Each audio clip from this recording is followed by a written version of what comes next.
Suppose आप कुछ कर रहे हैं जो आपको सही लगता है, ठीक है, आप अपने दृष्टिकोण से सही कर रहे हैं बिल्कुल, and you are very convinced कि ये सही है, और मैं बोलूँ गलत, बिल्कुल ही गलत। सपोजिंग मेरे घर में शादी होती है, मेरी बहू आती है, उनके घर में अलग तरीका है जीने का, हमारे अलग है। हाँ। आपका वर्ड है ना डिफरेंट, ठीक है।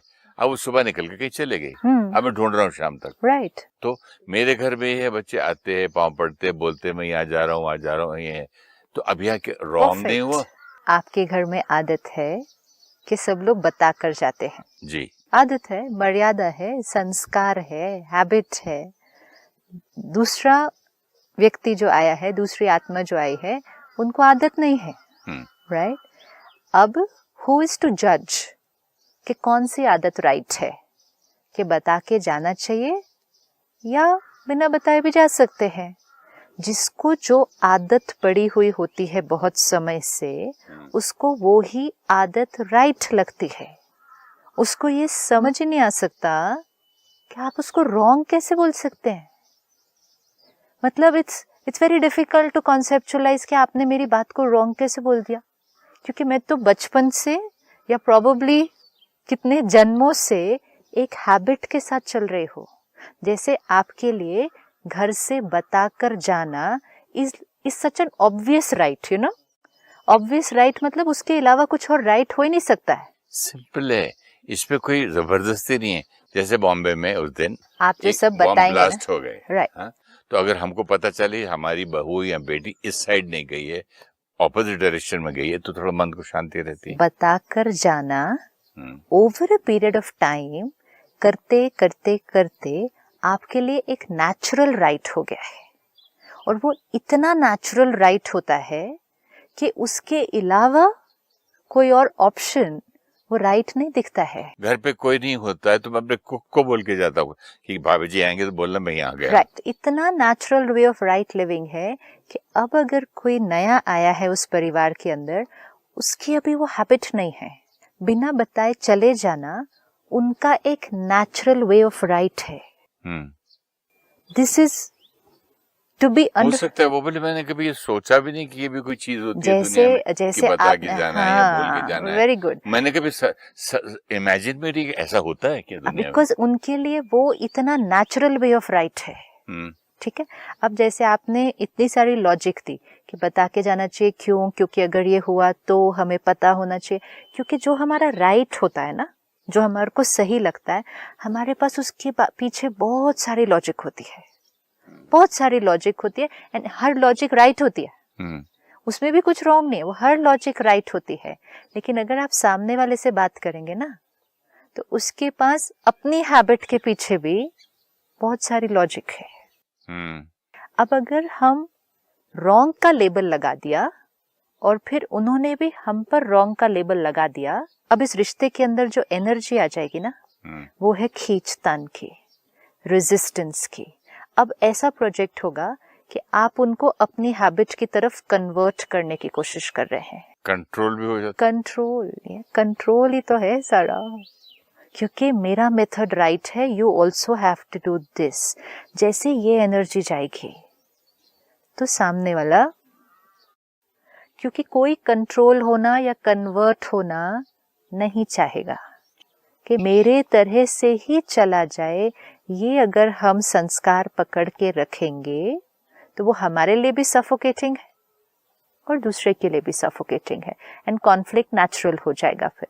एंड मोस्ट इम्पोर्टेंट उसमें क्या हो जाता है, हम अपने ओपिनियन के अराउंड ही क्लोज्ड हो जाते हैं। यही सही है, हम दूसरे के ओपिनियन को, दूसरे के संस्कार को देखने की कोशिश भी नहीं करते हैं, हम अंडरस्टैंड भी नहीं उनको करने की कोशिश करते कि वो जो कह रहे हैं, कर रहे हैं, उसके पीछे उनका क्या रीजन है, क्या लॉजिक है।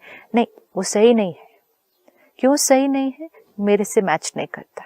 सपोज आप कुछ कर रहे हैं जो आपको सही लगता है, ठीक है, आप अपने दृष्टिकोण से सही कर रहे हैं बिल्कुल, and you are very convinced कि ये सही है, और मैं बोलूँ गलत, बिल्कुल ही गलत। सपोजिंग मेरे घर में शादी होती है, मेरी बहू आती है, उनके घर में अलग तरीका है जीने का, हमारे अलग है।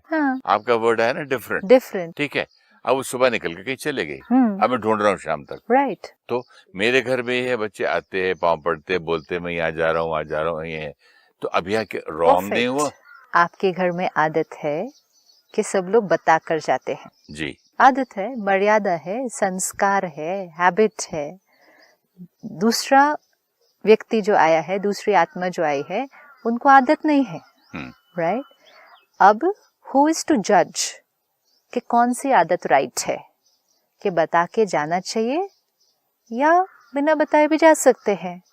जिसको जो आदत पड़ी हुई होती है बहुत समय से, उसको वो ही आदत राइट लगती है। उसको ये समझ नहीं आ सकता कि आप उसको रॉन्ग कैसे बोल सकते हैं। मतलब it's very difficult to conceptualise कि आपने मेरी बात को रॉन्ग कैसे बोल दिया, क्योंकि मैं तो बचपन से या प्रोबेबली कितने जन्मों से एक हैबिट के साथ चल रही हूँ। जैसे आपके लिए घर से बताकर जाना is such an obvious right, you know. Obvious right मतलब उसके अलावा कुछ और राइट हो ही नहीं सकता है। सिंपल है, इसमें कोई जबरदस्ती नहीं है। जैसे बॉम्बे में उस दिन आप जो एक सब बॉम्ब बताएंगे ना, ब्लास्ट हो गए, राइट। हाँ? तो अगर हमको पता चले हमारी बहू या बेटी इस साइड नहीं गई है, ऑपोजिट डायरेक्शन में गई है, तो थोड़ा मन को शांति रहती है। बताकर जाना over a period of time करते करते करते आपके लिए एक नेचुरल राइट हो गया है। और वो इतना नेचुरल राइट होता है कि उसके अलावा कोई और ऑप्शन वो राइट नहीं दिखता है। घर पे कोई नहीं होता है तो मैं अपने कुक को बोल के जाता हूँ कि भाभी जी आएंगे तो बोलना मैं यहाँ गया। राइट। इतना natural way of right living है कि अब अगर कोई नया आया है उस परिवार के अंदर, उसकी अभी वो हैबिट नहीं है, बिना बताए चले जाना उनका एक नेचुरल वे ऑफ राइट है। दिस इज टू बी हो सकता है वो बोले मैंने कभी ये सोचा भी नहीं कि ये भी कोई चीज होती है जैसे दुनिया में जैसे कि बता आप, के जाना है या बोल के जाना है। Very good. मैंने कभी इमेजिन में नहीं ऐसा होता है क्या दुनिया में? बिकॉज उनके लिए वो इतना नेचुरल वे ऑफ राइट है। ठीक है। अब जैसे आपने इतनी सारी लॉजिक दी कि बता के जाना चाहिए, क्यों? क्योंकि अगर ये हुआ तो हमें पता होना चाहिए। क्योंकि जो हमारा राइट होता है ना, जो हमारे को सही लगता है, हमारे पास उसके पीछे बहुत सारी लॉजिक होती है, बहुत सारी लॉजिक होती है। एंड हर लॉजिक राइट होती है, उसमें भी कुछ रॉन्ग नहीं है, वो हर लॉजिक राइट होती है। लेकिन अगर आप सामने वाले से बात करेंगे ना, तो उसके पास अपनी हैबिट के पीछे भी बहुत सारी लॉजिक है। अब अगर हम रॉन्ग का लेबल लगा दिया और फिर उन्होंने भी हम पर रॉन्ग का लेबल लगा दिया, अब इस रिश्ते के अंदर जो एनर्जी आ जाएगी ना, वो है खींचतान की, रेजिस्टेंस की। वो ही होना चाहिए। और अगर वो हमारा बेसिस बन जाएगा खुश रहने का और शांत रहने का एंड लव फ्लो करने का, तो वो तो सारा दिन फिर फ्लक्चुएट होने वाला है। It's not going to happen.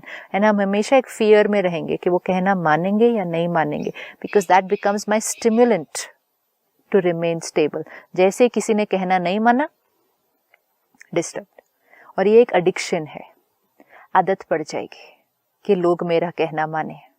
और जब एक आदत पड़ जाएगी कि लोग मेरा कहना मानते हैं, फिर अगर कोई मिल गया जो नहीं माने, तो we are in conflict always always. क्योंकि हमें अभी तो संस्कार ही नहीं रह जाएगा कि कोई मेरा कहना नहीं माने और मैं उसके साथ कैसे चल सकता हूँ। किसी की अलग कैसे हो सकती है डेफिनेशन ऑफ राइट मेरे से, क्योंकि आज तक तो सब मेरा कहना मानते आए हैं। ये बहुत बड़ा एडिक्शन है, बहुत बड़ा एडिक्शन है। जैसे आपने कहा बहू, आज हर घर में बहू आ रही है, लेकिन बहू आती है, पहले तो वो इसी जन्म में एक डिफरेंट फैमिली, एक डिफरेंट सेट ऑफ संस्कार से आ रही है। कैसे हम एक्सपेक्ट करते हैं कि वो आए और इस सारी हैबिट्स, हमारे घर के संस्कार, फिर हमारे पूरे फैमिली मेंबर्स के सारे संस्कार, उस सब के साथ वो ऐसे ही अडेप्ट हो जाए उसके साथ? How is it possible? और वो जब तक नहीं हो तब तक wrong wrong wrong wrong label लगाते जाएंगे उसके ऊपर। हाउ? जब हमें आत्मा की जर्नी समझ में आ गई कि अनेक जन्म, अब बच्चा भी हमारे घर आता है तो वो एक अलग पास्ट से आया है, लेकिन फिर वो बचपन से हमारी कंडीशनिंग में आ जाता है ना, बचपन से हमारी कंडीशनिंग में आ जाता है। तो हम बहुत सारी हैबिट्स, बहुत सारे संस्कार कंडीशन होते हैं। लेकिन जो एक 25 साल के बाद या 30 साल के बाद हमारे घर आएगा, उसकी तो कितनी सारी प्रेजेंट बर्थ की कंडीशनिंग भी एक अलग जीवन में हुई है. अब टू एक्सपेक्ट कि चेंज चेंज चेंज, जब तक चेंज नहीं होते तब तक wrong. It starts on conflict. इसीलिए इतने समय से उस रिश्ते के ऊपर एक लेबल ही लग चुका है, सास बहू जो चलती है आजकल टीवी पर भी. डिफिकल्ट. एंड आजकल लोग कहते पहले से ही अलग हो जाओ, बनती तो है नहीं. क्यों नहीं बनती है? क्या रीजन है? रीजन यही है कि हम दो डिफरेंट हैं. उस आत्मा को भी दोनों को समझना चाहिए ना. एक जना समझे कि वो डिफरेंट है, नॉट रॉन्ग, तो उसको भी समझना चाहिए ये डिफरेंट है, नॉट रॉन्ग. पर दोनों में से कौन करेगा पहले? दोनों को करना चाहिए आपके हिसाब से. तो जितनी बातें आपसे सुन रहा हूँ, दोनों में से अगर एक कर ले तो, एक भी कर ले तो 50% कॉन्फ्लिक्ट तो खत्म. एक भी अगर कर ले तो दूसरे की तरफ से होना इजी हो जाएगा. वी कैन नॉट वेट ना कि दूसरा भी करेगा. हम अवेकनिंग में हमेशा देखते हैं दूसरों को बदलना हमारे लिए पॉसिबल नहीं है. हमें सिर्फ एक एनर्जी ऑफ एक्सेप्टेंस देना है. ये आत्मा, पिछले जन्मों के संस्कार वो भी हमारे से डिफरेंट, लेकिन मोस्ट इम्पोर्टेंट इस जन्म के 25-30 साल वो भी हमारे घर से कंप्लीटली डिफरेंट. ये बहुत बड़ा फैक्टर है, क्योंकि बच्चों के लिए इजी है. कंडीशनिंग होती है ना उस फैमिली के अंदर, लेकिन जिसकी कंडीशनिंग ये कंप्लीटली डिफरेंट कल्चर के अंदर हो जाए एंड वो आए और उसको ये एनर्जी मिलने लगे, ये जैसा खाती है ये गलत, जैसा बैठती है गलत, जैसा बोलती है गलत, काम करने का तरीका गलत, ऐसा नहीं किया गलत, वो एनर्जी जाती है. फिर वहां से उसको भी हमारी सारी आदतें कैसे लगने लग जाएंगी? गलत. And that's where the struggle begins. And एक बार वो स्ट्रगल शुरू हो गई देन तो वो एक विशियस साइकिल में चला जाएगा ना, अनलेस दोनों में से कोई एक उस विशियस साइकिल को तोड़ता है. और हम आज भी तोड़ सकते हैं उसको. इवन अगर हम सालों से बिल्ड कर दिया है वो साइकिल, सालों से भी अगर हमने बिल्ड किया है, आज हम उस साइकिल को तोड़ सकते हैं. डिस्टर्ब रिश्तों को वापस लाके उस साइकिल को तोड़ सकते हैं. किसी भी रिश्ते को कितने भी सालों के बाद भी चेंज कर सकते हैं, सिर्फ by changing how we think about them we can change it. And most important, जैसे आपने कहा ना कि बच्चा उसके कंट्रोल में चला गया है, ये जो थॉट होती है ये क्या एनर्जी रेडिएट करेगी उस आत्मा के प्रति. सपोज बहू आई और हमने थॉट क्रिएट की कि बेटा उसके कंट्रोल में चला गया है, तो पहले तो बेटे के प्रति कौन सी एनर्जी क्रिएट की? अब मेरा नहीं रहा. वो एनर्जी हो गई, उसका हो गया, ये एनर्जी चली गई. एंड जो वो आत्मा है जो बहू है, उसके लिए अगर ये थॉट क्रिएट की कि इसने मेरी प्रॉपर्टी को अपना प्रॉपर्टी बना लिया, ये वाइब्रेशन कौन सी जाएगी? ये सूक्ष्म वाइब्रेशन है. फिर ऊपर से कितना भी प्यार से बात करे, कितना भी उसके साथ बेटी बेटा बेटा करे, it will not work. It doesn't work. वो रिश्ता बहुत फ्रेजाइल फाउंडेशन पे खड़ा है, क्योंकि हर बार जब बेटे ने उसकी बात मानी और हमारी नहीं मानी, तो हमारा टारगेट जो था वो आत्मा थी. इसकी वजह से मेरे बेटे ने मेरी बात नहीं मानी आज. ये बहुत स्ट्रॉन्ग वाइब्रेशन है. अब हमें उस वाइब्रेशन को चेंज करना है कि हमारे बेटे ने वो किया जो उसको सही लगा. राय हम दोनों ने दी थी, बहू ने भी दी थी, पेरेंट्स ने भी दी थी. तो उस बच्चे को 2 डिफरेंट एडवाइस मिली, 2 डिफरेंट ओपिनियन मिले.